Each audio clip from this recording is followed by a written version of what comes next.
Jammu and Kashmir wakes up to heartbreak.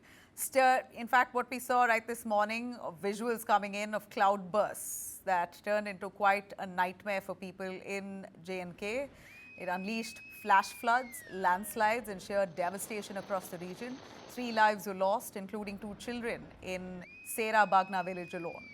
Over 200 homes were wrecked, 100 rescued, vehicles tossed away like toys in villages like Seri Bagna and Dharamkund. Jammu and Kashmir National Highway lifeline to the valley is currently in tatters, blocked at more than a dozen spots between Nashri and Banihal, leaving hundreds stranded. Schools, colleges, technical institutes across Jammu and Kashmir have been shut for April 21st as a safety measure.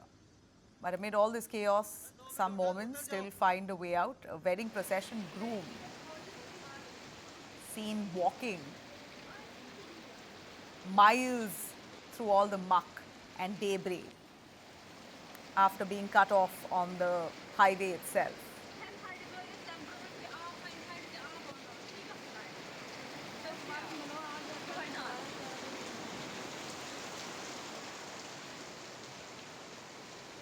Basically trying to catch his wedding party but wasn't able to catch it in time. In fact, this is a sorry affair right now that transpires in Ramban.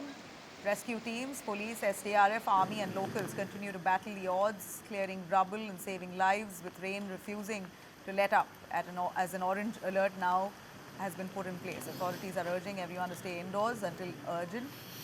Jammu reels and skies really showing no mercy.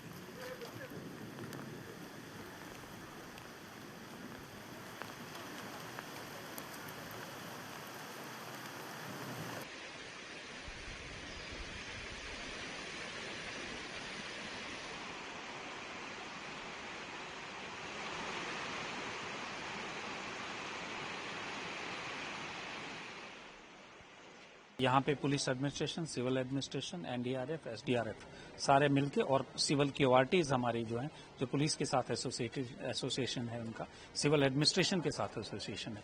उसके अलावा बहुत खुशी की बात यह है कि civil लोग भी हमारे साथ मिलके काम कर रहे हैं। वो ये नहीं देख रहे हैं कि कौन है, सभी लोग मिलके जॉइंट एफर्ट्स यहाँ पे लगा रहे हैं। और जिस तरह से दिन को सब ठीक लग रहा था कि अब मौसम ठीक हो जाएगा और हमारा रेस्टोरेशन वर्क जो है काफ़ी प्रोग्रेस पड़े और शाम तक हम कई जगहों पे हम क्लियरेंस भी कर चुके थे। लेकिन अभी आप सामने देख रहे हैं बारिश दोबारा से शुरू हो गई है, तो हमारा रेस्टोरेशन वर्क में थोड़ी सी प्रॉब्लम आ रही है। लेकिन मुझे लगता है सुबह तक हम कुछ अगर मौसम ठीक रहा तो इस वर्क को दोबारा से तेजी लाएंगे। श्रीनगर जम्मू का हाईवे बंद है, मुगल रोड फिलहाल खुला है। मुगल रोड के जरिए अगर जरूरत पड़े तो हम सामान ला सकते हैं, लेकिन आज भी हमें उम्मीद है कि 1-2 दिन के अंदर अंदर कम से कम 1 वे ट्रैफिक के लिए हम हाईवे रिस्टोर कर लेंगे। मैं अभी आप लोगों से बात करने के बाद मौके पे खुद रामबन जा रहा हूं, वहां पे हालात का जायजा लेने के लिए, अफसरों के साथ मीटिंग करने के लिए, और जो भी वहां पे हमें हिदायत देनी होगी हम दे देंगे। देखिए, ये तो जिसको त्रासदी कहते हैं, मतलब कि मेरे जीवन काल में तो हमने इस किस्म की भयानक त्रासदी कभी देखी नहीं।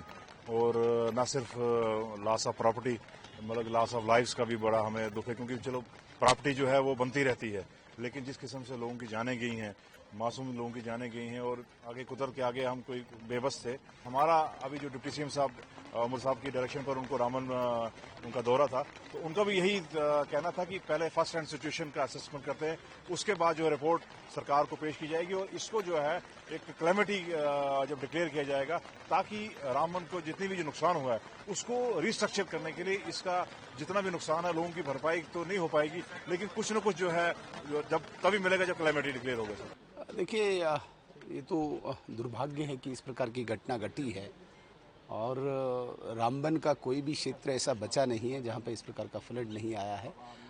कुछ न कुछ नुकसान तो हर जगह है। पक्ष की भूमिका के नाते तो हम स्टेट गवर्नमेंट से तो इनके लिए डिमांड करेंगे कि इनको कंपनसेशन, मैं तो कहता हूँ 2 गुना 3 गुना ज़्यादा मिलनी चाहिए जिस प्रकार से इनका नुकसान हुआ है। डिमांड करेंगे और भारत सरकार भी पूरी मदद करेगी इसमें।